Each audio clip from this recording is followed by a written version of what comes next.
जिनका सीधा वास्ता है आपसे। खबरें जो जुड़ती है आपके अपनों से। आपके क्षेत्र की हर छोटी बड़ी खबरें देखिए उत्तर प्रदेश न्यूज आपकी आवाज पहुंचाते हैं जिम्मेदारों तक। खबर गाजीपुर से है, जहां आगामी लोकसभा चुनाव के मद्देनजर बीजेपी के महासंपर्क अभियान के तहत गाजीपुर के सैदपुर पीडब्ल्यूडी गेस्ट हाउस में बीजेपी एमएलसी विशाल सिंह चंचल ने प्रेस वार्ता की। प्रेस ब्रीफिंग के दौरान विधान परिषद सदस्य विशाल सिंह चंचल ने मोदी सरकार के 9 वर्षों के कार्यकाल में हासिल उपलब्धियों को पत्रकारों से साझा किया। इस दौरान उन्होंने कहा कि 9 वर्षों में मोदी सरकार ने समाज के सभी वर्गों और देश के सभी क्षेत्रों के विकास के लिए 100 से ज्यादा योजनाओं के जरिए अभूतपूर्व काम किया। एमएलसी विशाल सिंह चंचल ने केंद्र सरकार की तमाम जन कल्याणकारी योजनाओं का उल्लेख करते हुए कहा कि मोदी सरकार की सैन्य नीतियों और सुरक्षा नीतियों के चलते आज देश की सीमाएं जहां पूरी तरह सुरक्षित है, वहीं आतंकवाद जैसी समस्या का पूरी तरह सफाया हो चुका है। उन्होंने कहा कि आज देश और देश के नागरिक पूरी तरह से सुरक्षित है।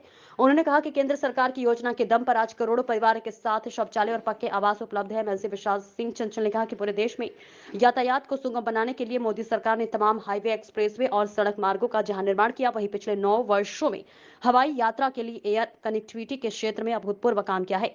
उन्होंने कहा कि जनता की मूलभूत जरूरत के मद्देनजर मोदी सरकार ने पेयजल व्यवस्था के लिए हर घर जल योजना लागू की, तो गांव तक अब एलईडी लाइटों में चमक रहे। उन्होंने कहा कि किसानों के लिए सम्मान निधि की व्यवस्था हो गई है।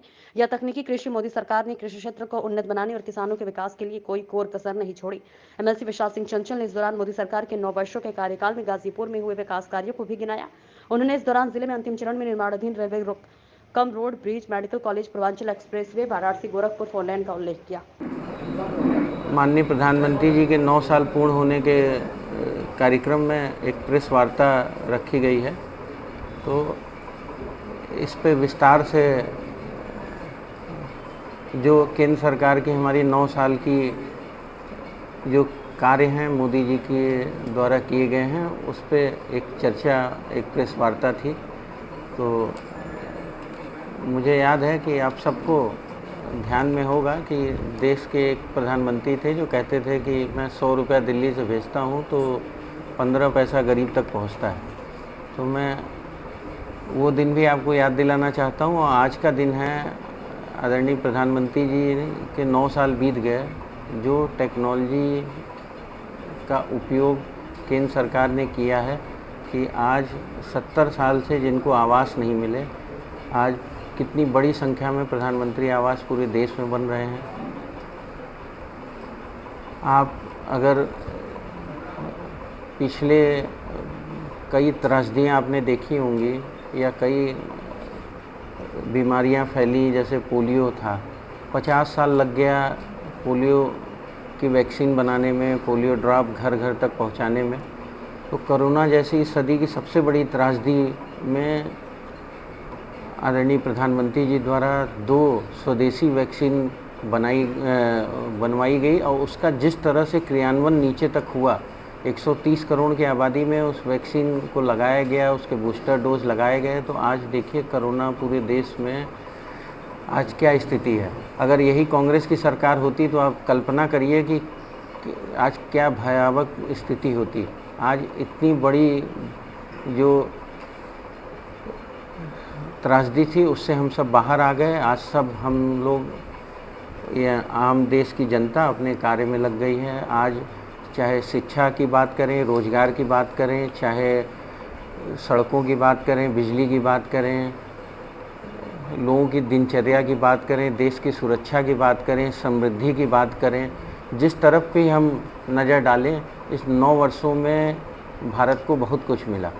आपको याद होगा कि एक समय क्या परिस्थिति थी। पाकिस्तान द्वारा प्रायोजित आतंकवाद का दंश ये देश झेलता था। बॉम्बे की घटना आप सबको याद है, दिल्ली में याद होगी आपको कि कहीं भी कभी बम फट जाता था। कश्मीर में कितने युवा मारे जाते थे और हमारे गाजीपुर के भी कितने नौजवान की बॉडी आई है जिनके साथ आतंकवादियों ने क्या कृत्य किया था। आज जब से प्रधानमंत्री जी की सरकार, मोदी जी जब से प्रधानमंत्री बने हैं, आज देखिए पाकिस्तान बिलबिलाए घूम रहा है। अब उसकी कोई हैसियत नहीं है कि कोई बड़ी आतंकवादी घटना कर दे। सीमाएं हमारी सुरक्षित हैं, चाहे थल, जल, वायु सेना हो, सबको आधुनिकीकरण के लिए सरकार ने बड़े पैमाने पे पैसा दिया है। राफेल हो, चाहे आधुनिक तोप हो, चाहे सबमरीन हो, चाहे पानी की जो युद्धपोत हो, सब में देखिए विस्तार से मोदी जी का विजन रहा है। सबको व्यापक पैमाने पे आधुनिकीकरण किया गया है। आज हमारी देश की सीमाएं सुरक्षित हैं। आज हमारी लड़ाई भी है तो चाइना से है। पाकिस्तान देखिए आज आटे के लिए मर रहा है। तो एक मजबूत नेतृत्व जब देश को मिलता है तो देश किस दिशा में जाता है ये हम सब महसूस कर रहे हैं। आज देखिए बिजली की जो समस्याएं थी वो दूर हो गई। सड़कों पे देखिए कांग्रेस के टाइम में 40 किलोमीटर का एवरेज था एनएच बनाते थे, अरे 15 किलोमीटर पर डे के हिसाब से बनाते थे। हमारी सरकार 40 किलोमीटर का एवरेज है पर डे के हिसाब से सड़कें बन रही हैं। प्रधानमंत्री ग्रामीण सड़कें जो हैं वो जितना कांग्रेस ने 10 साल में बनाया था उससे दुगना हमने 9 साल में बनाया है। आप डायरेक्ट बेनिफिट से देखिए, चाहे आवास हो, चाहे सिलेंडर की सब्सिडी हो, चाहे जो भी आज अनाज देखिए, एक बड़ी संख्या में परिवारों को मुफ्त अनाज दिए जा रहे हैं। आज ये मुझे लग रहा है तीसरा साल होगा या चौथा साल होगा लगातार सरकार लगी हुई है कि किसी को कोई समस्या ना आए। 5 लाख तक का इलाज केंद्र सरकार के द्वारा मुफ्त दिया जा रहा है।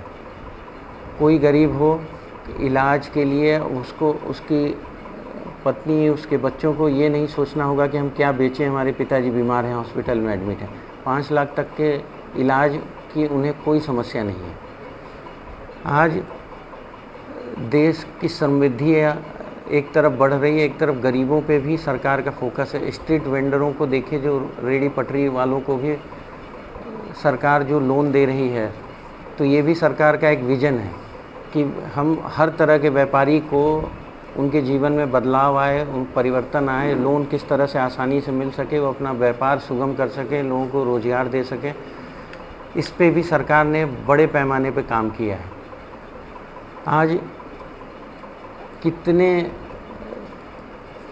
आज जो भी केंद्र सरकार की नीतियां हैं उसमें जो भी अपात्र लोग थे उनको बड़ी संख्या में काटा गया है। चाहे वो आधार के माध्यम से काटा गया है, चाहे उनके अकाउंट खुलवा के काटा गया है। तो आपने देखा होगा, चाहे छात्रवृत्ति हो, चाहे गलत तरीके से जो लोग भी अनर्गल तरीके से पैसा ले रहे थे किसी फर्म पे, उस पर कड़ाई की गई। आज उनके सारे अनुदान बंद कर दिए गए हैं। आज देश में जो माहौल है और मोदी जी के प्रति जो देशवासियों का नज़रिया है, उनको लगता है कि आज मोदी जी के हाथों में देश सुरक्षित है और देश विकास कर रहा है। 450 साल से मंदिर के लिए आस लगाए हम लोग बैठे हुए थे।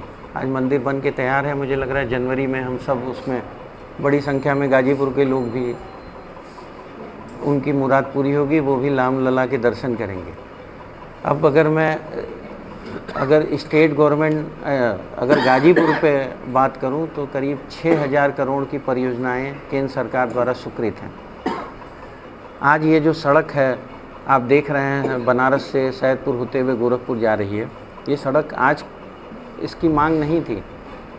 मुझे तब भी याद है कि गाजीपुर से बनारस जाने में 2-2 ढाई घंटे लगते थे।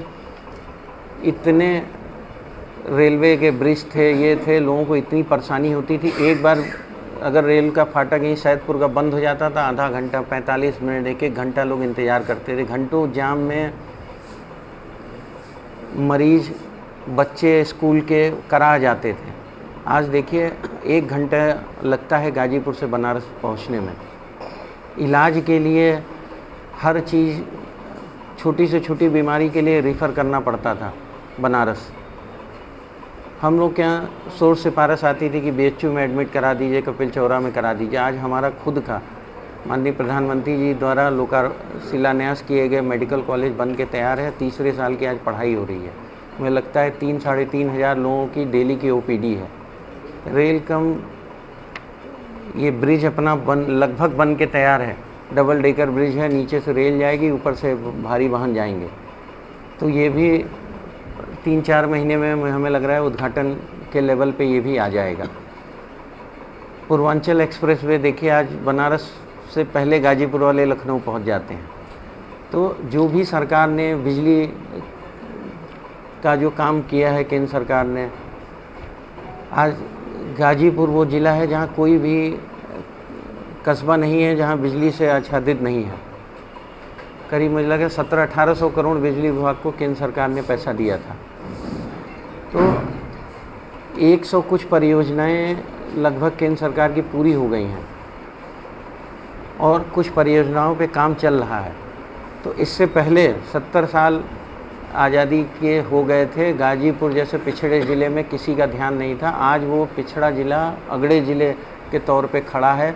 इसमें चाहे सड़क की बात की जाए, चाहे मेडिकल कॉलेज की बात की जाए, चाहे विद्यालयों की बात की जाए, चाहे बिजली की बात की जाए, चाहे सुरक्षा की बात की जाए, हर जगह प्रगति तरक्की लोगों को महसूस हो रही है। मुझे लगता है कि काफ़ी चीज़ें मैंने विस्तार से बताई हैं। अगर कुछ आपको और जानना हो तो आप एमएलसी साहब, 9 साल की बात हो रही है प्रधानमंत्री की। कांग्रेस के समय में भी हम पाकिस्तान से, श्रीलंका से तुलना करते थे और आज भी सिर्फ पाकिस्तान श्रीलंका से नहीं, मैंने आज बोला है कि हम चाइना से तुलना कर रहे हैं। आज हम चाइना से लड़ रहे हैं। पाकिस्तान तो आटे बिना मर रहा है। पाकिस्तान से तुलना ख़त्म हो गई।